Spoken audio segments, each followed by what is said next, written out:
Anne of Green Gables by Lucy Maud Montgomery. Chapter 28. An Unfortunate Lily Maid.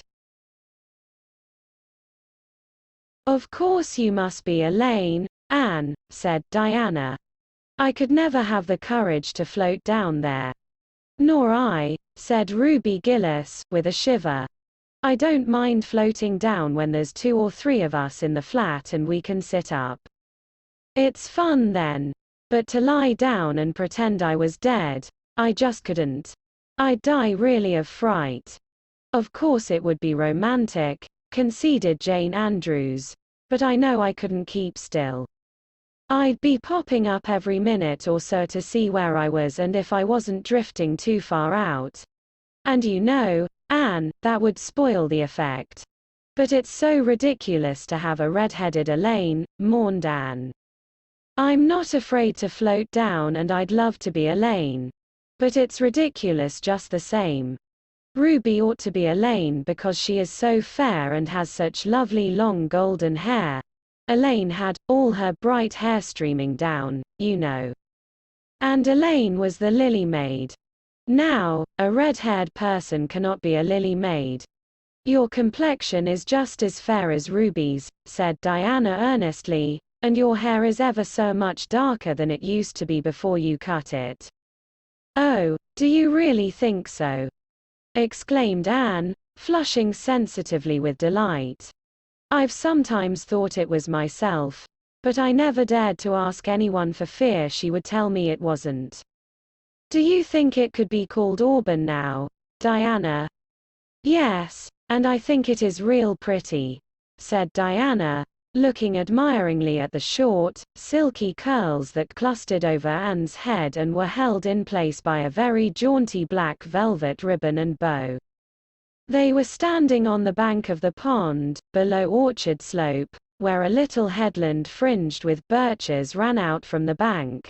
At its tip was a small wooden platform built out into the water for the convenience of fishermen and duck hunters. Ruby and Jane were spending the midsummer afternoon with Diana, and Anne had come over to play with them. Anne and Diana had spent most of their playtime that summer on and about the pond. Idlewild was a thing of the past, Mr. Bell having ruthlessly cut down the little circle of trees in his back pasture in the spring.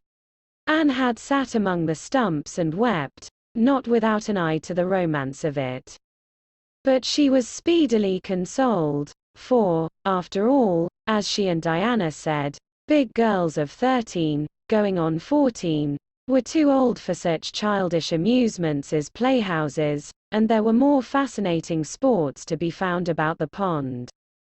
It was splendid to fish for trout over the bridge, and the 2 girls learned to row themselves about in the little flat-bottomed dory Mr. Barry kept for duck shooting. It was Anne's idea that they dramatize Elaine. They had studied Tennyson's poem in school the preceding winter, the superintendent of education having prescribed it in the English course for the Prince Edward Island schools. They had analyzed and parsed it and torn it to pieces in general until it was a wonder there was any meaning at all left in it for them.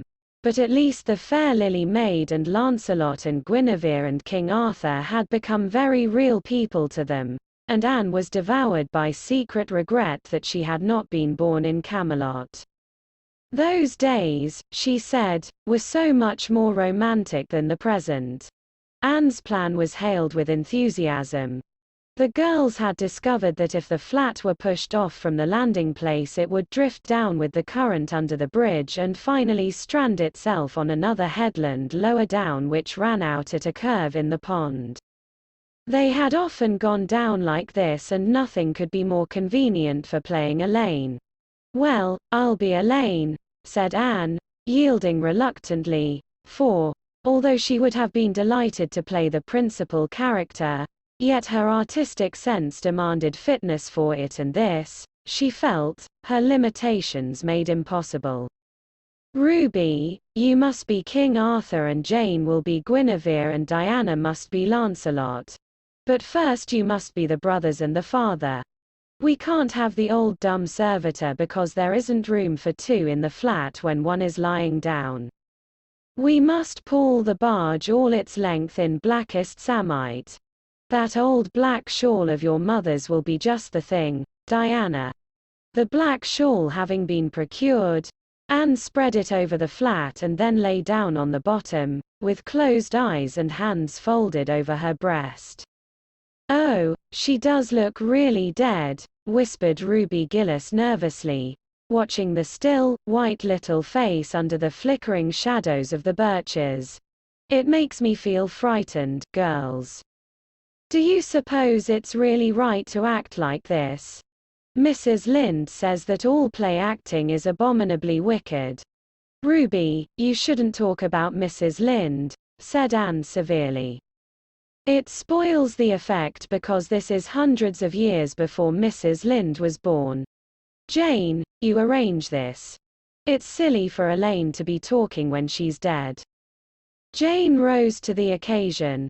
Cloth of gold for coverlet there was none, but an old piano scarf of yellow Japanese crepe was an excellent substitute. A white lily was not obtainable just then, but the effect of a tall blue iris placed in one of Anne's folded hands was all that could be desired. "Now, she's all ready," said Jane.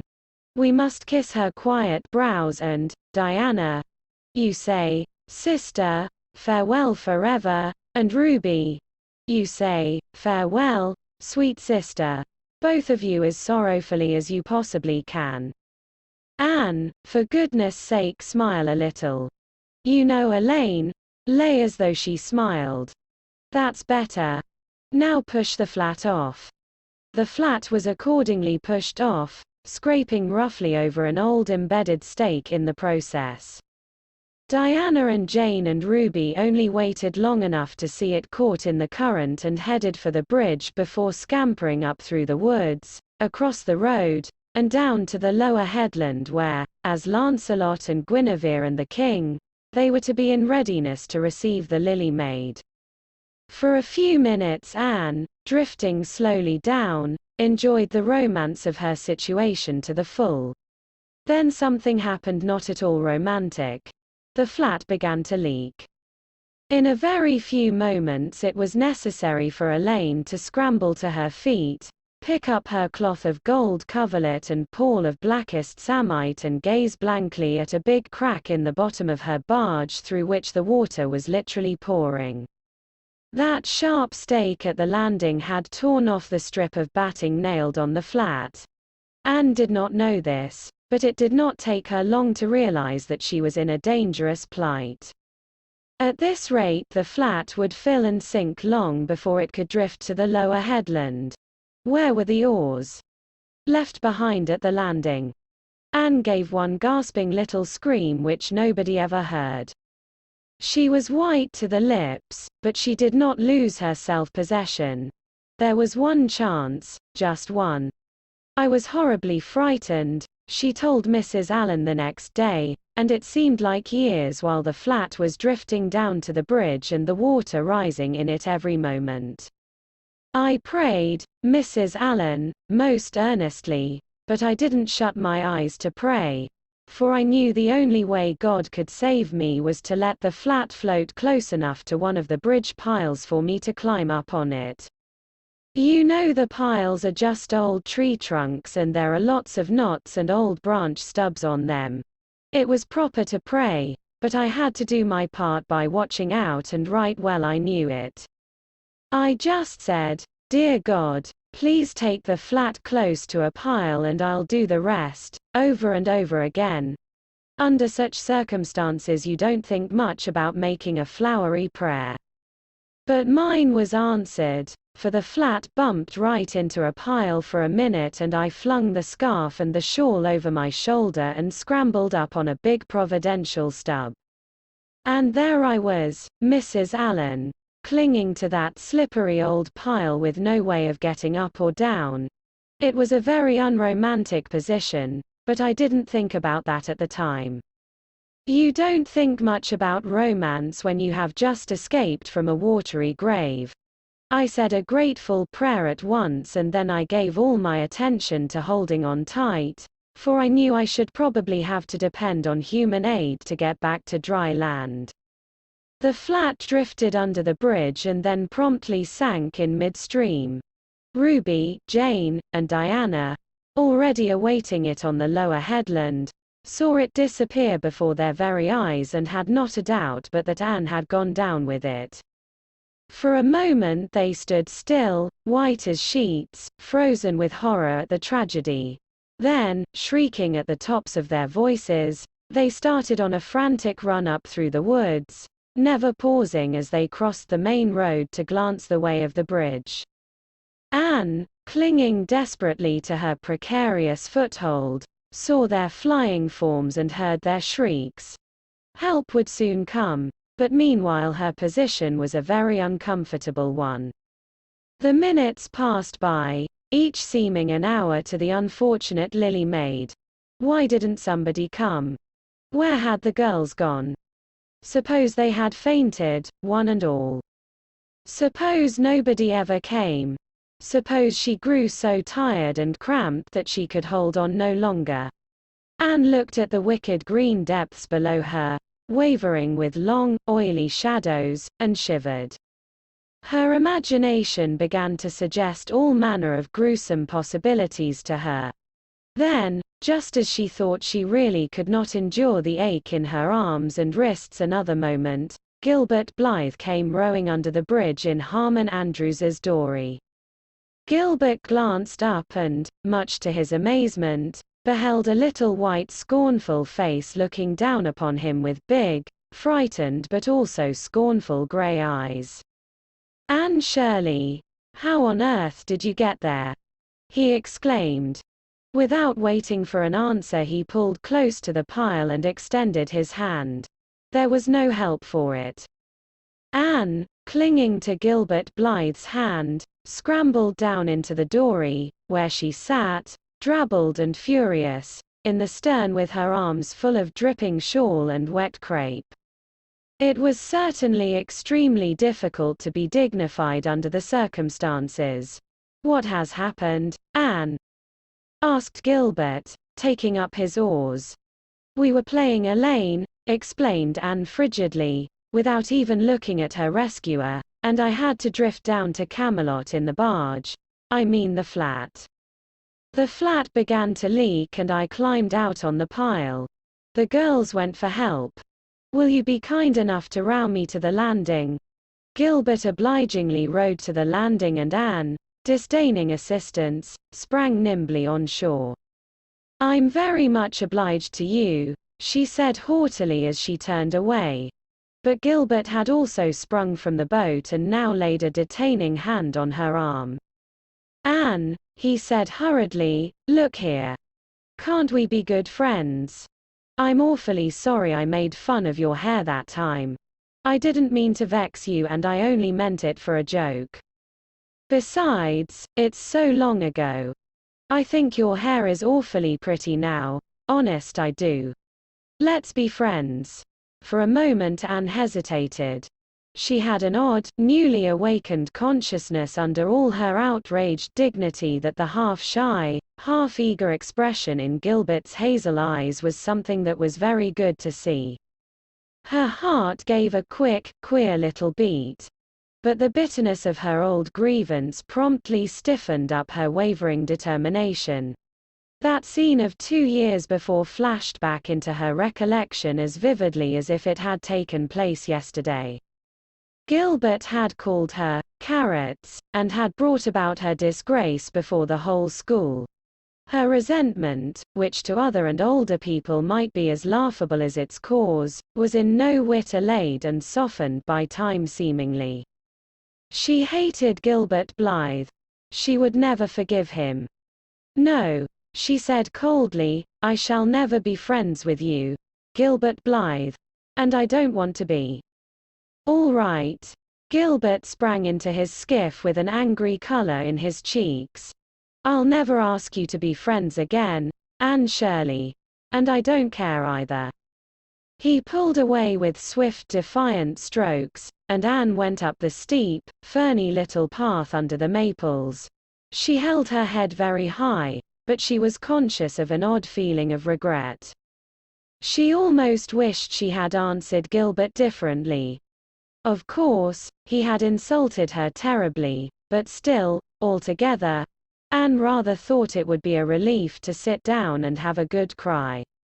She was really quite unstrung, for the reaction from her fright and cramped clinging was making itself felt. Halfway up the path she met Jane and Diana rushing back to the pond in a state narrowly removed from positive frenzy. They had found nobody at Orchard Slope, both Mr. and Mrs. Barry being away. Here Ruby Gillis had succumbed to hysterics, and was left to recover from them as best she might, while Jane and Diana flew through the haunted wood and across the brook to Green Gables. There they had found nobody either, for Marilla had gone to Carmody and Matthew was making hay in the back field. "Oh, Anne," gasped Diana, fairly falling on the former's neck and weeping with relief and delight. "Oh, Anne.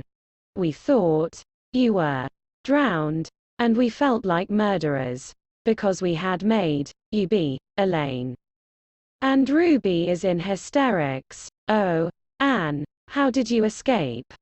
"I climbed up on one of the piles," explained Anne wearily, "and Gilbert Blythe came along in Mr. Andrews's dory and brought me to land." "Oh, Anne, how splendid of him. Why, it's so romantic," said Jane, finding breath enough for utterance at last. "Of course you'll speak to him after this." "Of course I won't," flashed Anne, with a momentary return of her old spirit. "And I don't want ever to hear the word romantic again, Jane Andrews.